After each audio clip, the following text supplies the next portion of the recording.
मेरा नाम तानिया है और मैं 25 साल की हूं।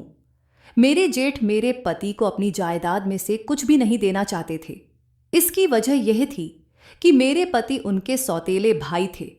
मेरे जेठ अकेले ही 4 फैक्ट्रियों के मालिक थे, लेकिन उनकी तबीयत अक्सर खराब रहती थी। डॉक्टर ने बताया था कि मेरे जेठ के दिल में समस्या है और वह कभी भी हमें छोड़कर जा सकते हैं। डॉक्टर ने यह भी कहा कि वह ज्यादा से ज्यादा सिर्फ 2 साल तक ही जिंदा रह पाएंगे। मैंने अपनी छोटी बहन से कहा कि वह मेरे जेठ से शादी कर ले। मैंने उसे समझाया कि जब 2 साल बाद वह गुजर जाएंगे तो उनकी सारी जायदाद तुम्हारी होगी, फिर हम सब आराम से ऐश करेंगे। मेरी बहन ने मेरी बात मान ली। मैंने अपनी बहन की शादी अपने जेठ से करवा दी, लेकिन 2 साल गुजरने के बाद भी मेरे जेठ की मौत नहीं हुई। इसके उलट वह पहले से ज्यादा स्वस्थ और युवा लगने लगे थे। अब मेरी बहन मुझसे नाराज रहने लगी। वह कहती, तुम्हारे जेठ कब मरेंगे? उन्होंने तो मेरा जीना मुश्किल कर दिया है। एक रात बहन के कमरे से चीखों की आवाजें आने लगीं। जब मैं भागकर उनके कमरे में पहुंची तो जो देखा उससे मेरी जान ही निकल गई।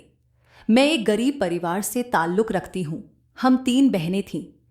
मेरी बहन मोहिनी मुझसे 1 साल छोटी थी। हम दोनों बहनों में बहुत मोहब्बत थी। एक दूसरे के बिना हम खाना भी नहीं खाते थे। हमारे माता पिता हमारी हर ख्वाहिश पूरी करने की कोशिश करते थे और हमसे बहुत प्यार करते थे। कुदरत ने हमें बहुत सुंदर बनाया था। जब मैं कॉलेज में पढ़ती थी तो मेरे लिए रिश्तों की लंबी लाइन लगी रहती थी। लड़के मुझसे बात करने के लिए मरते थे, लेकिन मैं किसी को अपने पास नहीं आने देती थी। मैं किसी से बात नहीं करती थी क्योंकि मैं एक अमीर लड़के से शादी करना चाहती थी। मेरे ख्वाब बहुत बड़े थे, लेकिन मैंने हमेशा सही रास्ता चुना और कभी कोई गलत तरीका अपनाने के बारे में सोचा भी नहीं। मेरी जिंदगी का सबसे बड़ा सपना था कि एक राजकुमार आए और मुझे अपने साथ ले जाए। वह मेरी जिंदगी को सुकून और खुशियों से भर दे। कॉलेज के दिनों में मेरी दोस्ती एक लड़की से हुई थी। वह लड़की बहुत अमीर घर से थी, लेकिन ज्यादा सुंदर नहीं थी। उसने मेरी खूबसूरती देखकर मुझसे दोस्ती की। मैंने भी उसकी दोस्ती स्वीकार कर ली। वह मुझसे हर समय बातें करती थी। उसके घर आते जाते मेरी मुलाकात उसके कजिन आर्यन से हुई। वह बहुत अमीर और आकर्षक था। मुझे देखते ही उसकी नजर मुझ पर ठहर गई। उसने मुझसे पूछा, आप कौन हैं? मैंने आपको पहले कभी यहां नहीं देखा। मेरी दोस्त ने उसे बताया कि मैं उसकी बहुत अच्छी दोस्त हूं। उस रात आर्यन ने मुझे मैसेज किया और कहा कि वह मुझे पसंद करता है। उसने कहा कि वह मेरी सुंदरता पर मर मिटा है। मुझे भी यही चाहिए था, एक अमीर और हैंडसम लड़का। धीरे धीरे मैं आर्यन से जुड़ने लगी, लेकिन इसी बीच मेरी दोस्त रीना का व्यवहार बदलने लगा। उसने मुझसे बात करना बंद कर दिया और दूसरी लड़कियों के साथ समय बिताने लगी। मैंने इसे ज्यादा गंभीरता से नहीं लिया क्योंकि मैं अपनी खुशी में मग्न थी। एक दिन रीना ने मुझसे अकेले में बात करने को कहा।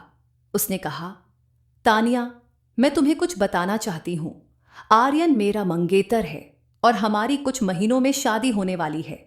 उसने मुझे चैलेंज किया था कि वह तुम्हें फंसा लेगा, लेकिन मैंने सोचा था कि तुम ऐसी नहीं हो, लेकिन तुमने मुझे गलत साबित कर दिया।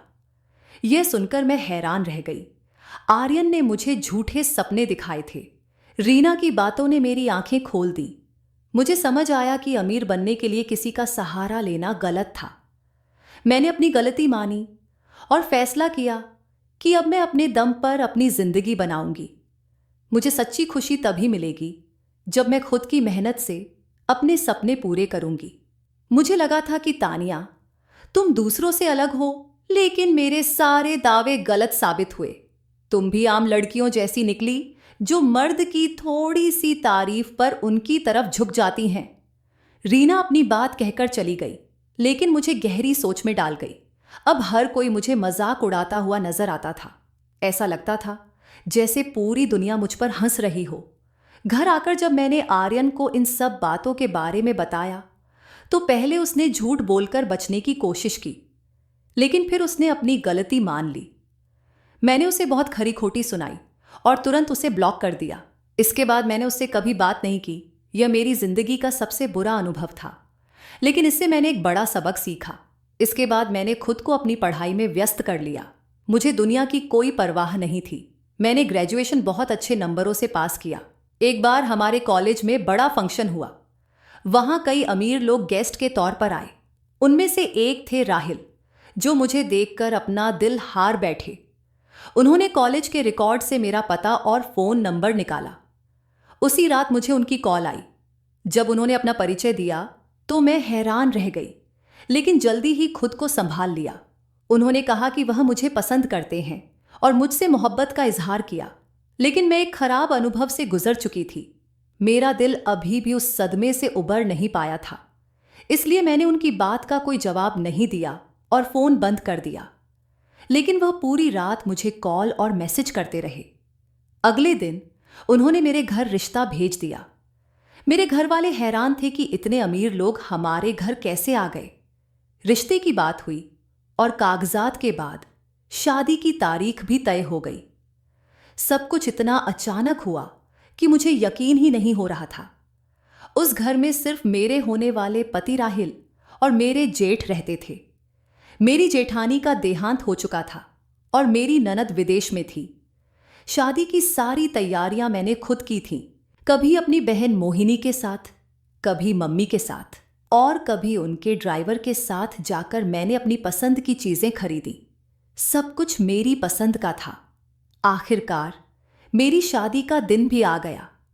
मैं अपनी किस्मत पर बहुत खुश थी। मुझे ऐसा लग रहा था कि मेरी जिंदगी के सारे सपने पूरे हो गए हैं। अब मेरे पास सब कुछ था। मोहिनी जब भी घर आती तो मेरी हर चीज को देखकर कहती, दीदी तुम कितनी खुशकिस्मत हो। यह सुनकर मैं मुस्कुरा देती। मैं चाहती थी कि मोहिनी की भी शादी किसी अमीर इंसान से हो, लेकिन वह तो हमारे पड़ोस के सोहन को पसंद करती थी। सोहन की नौकरी बहुत मामूली थी। मैं मोहिनी से कहती, सोहन तुम्हें क्या दे सकता है, तुम्हारी जरूरतें कैसे पूरी होंगी, उसे छोड़ दो, मैं तुम्हारा रिश्ता किसी अच्छे घर में करवाऊंगी। लेकिन मोहिनी हर बार मना कर देती। वह कहती, दीदी मोहब्बत और दिल की खुशी सबसे बड़ी होती है। कई बार मोहिनी और मेरे जेठ का आमना सामना होता था। जेठ उसे देखकर भरपूर नजर डालते और फिर नजर फेर लेते। एक दिन मोहिनी ने मुझसे इस बारे में बात की, लेकिन मैंने हंसकर बात टाल दी। मेरे जेठ अपनी उम्र के हिसाब से बहुत फिट रहते थे। वह रोज जिम जाते, एक्सरसाइज करते और खान पान का ध्यान रखते। देखने में वह मेरे पति से ज्यादा बड़े नहीं लगते थे।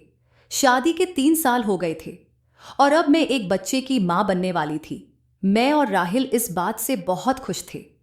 तभी राहिल ने मुझे बताया कि मेरे जेठ के दिल की हालत खराब है। डॉक्टरों ने कहा है कि वह ज्यादा समय तक नहीं जी पाएंगे। यह सुनकर मैं और राहिल दोनों बहुत दुखी हो गए। राहिल अपने भाई के लिए रोने लगे। जेठ जी हमेशा मेरा बहुत ख्याल रखते थे, इसलिए यह खबर मुझे भी बहुत बड़ी लगी। एक दिन मेरे जेठ ने वकील को बुलाकर अपनी वसीयत तैयार करवाई। उन्होंने कहा कि उनके मरने के बाद 4 फैक्ट्रियां गरीबों में बांटी जाएंगी। राहिल के हिस्से में सिर्फ यही बंगला रहेगा। यह सुनकर मैं और राहिल परेशान हो गए। मुझे लगा कि उनके मरने के बाद हमारे हालात खराब हो जाएंगे। तभी मेरे दिमाग में एक विचार आया। मैंने सोचा, क्यों ना मोहिनी की शादी जेठ जी से करवा दी जाए। मैंने राहिल को यह बात बताई। मैंने कहा, 2 साल बाद जब जेठ जी गुजर जाएंगे तो मोहिनी उनकी पत्नी होने के नाते सारी जायदाद की मालकिन बन जाएगी। फिर हम सब ऐश करेंगे। राहिल ने मेरी बात मानी, लेकिन मोहिनी ने इस पर कड़ी आपत्ति जताई। उसने कहा कि वह सोहन से सच्ची मोहब्बत करती है और उसी से शादी करेगी। मैंने मोहिनी को मनाने की हर मुमकिन कोशिश की। आखिरकार वह मेरी बात मान गई। मैंने माता पिता से भी बात की और उन्हें बड़ी मुश्किल से मना लिया। शादी हो गई और मोहिनी उस घर में आ गई। लेकिन 2 साल बीतने के बाद भी जेठ जी जीवित थे। वह पहले से ज्यादा स्वस्थ लगने लगे थे। मैं और मोहिनी दोनों ही बहुत परेशान थे। हर दिन हम गिन गिन कर बिता रहे थे, लेकिन जेठ जी तो एकदम तंदुरुस्त और स्वस्थ दिखते थे। घर पर रहते तो ज्यादातर वक्त मोहिनी के साथ बिताते और बाहर जाने पर मेरे बेटे को अपने साथ रख लेते। उनका अपने भतीजे से इतना गहरा लगाव देखकर हम भी हैरान थे। धीरे धीरे मोहिनी भी अपनी पुरानी उदासी से बाहर आती दिखने लगी। ऐसा लग रहा था जैसे वो अपनी जिंदगी की तरफ वापस लौट रही हो। लेकिन हमारे मन में हमेशा यही सवाल रहता था कि आखिर जेठ जी की बीमारी का सच क्या है। एक दिन मैंने मोहिनी से कहा, तुम्हें उनकी मेडिकल रिपोर्ट्स देखनी चाहिए, उनसे ही सच्चाई का पता चलेगा। मोहिनी ने उनकी फाइल ढूंढने की कोशिश की। एक बार उसे फाइल मिल भी गई, लेकिन तभी जेठ जी अचानक ऊपर आ गए। उन्होंने वो फाइल मोहिनी से ले ली और लॉकर में बंद कर दी। मोहिनी ने मुझसे कहा, दीदी वो मुझे कभी डॉक्टर के पास नहीं ले जाते, कुछ तो अजीब है। इस बीच मेरे पति का व्यवहार भी अजीब हो गया था। वो अक्सर गुस्से में रहते और अपने भाई से भी बात बात पर झगड़ते। ये देखकर मुझे और भी चिंता होने लगी। एक दिन मैं उनके झगड़े के बीच कमरे में चली गई।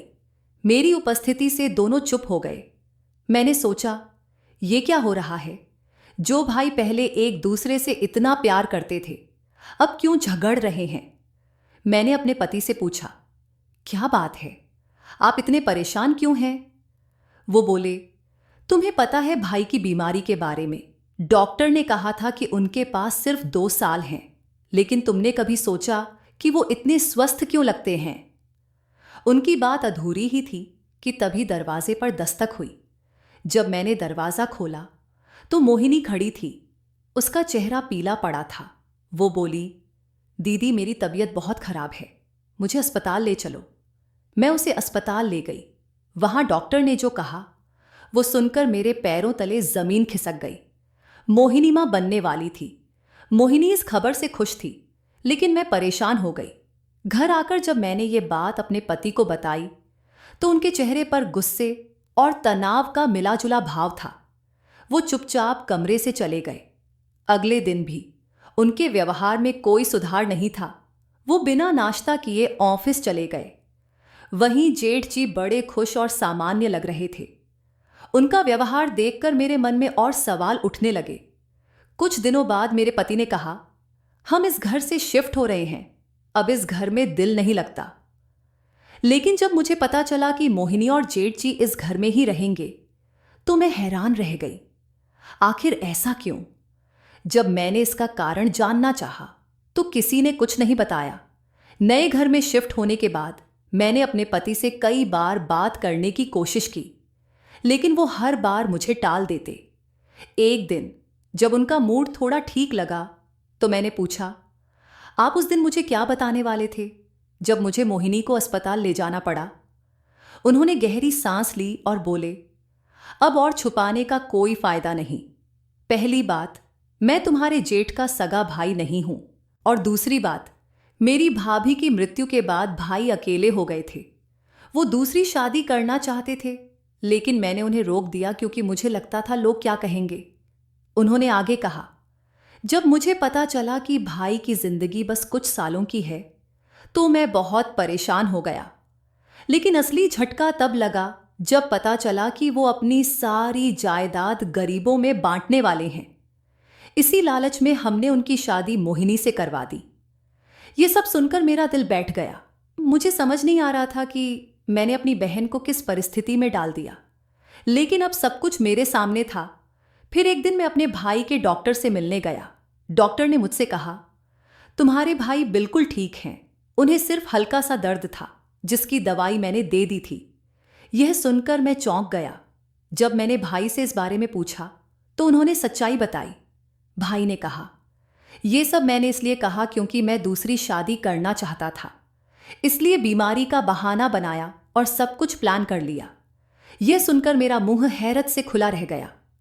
उस दिन के बाद से ही मैं भाई से नाराज रहने लगा और गुस्से में उन्हें छोड़कर अलग रहने चला गया।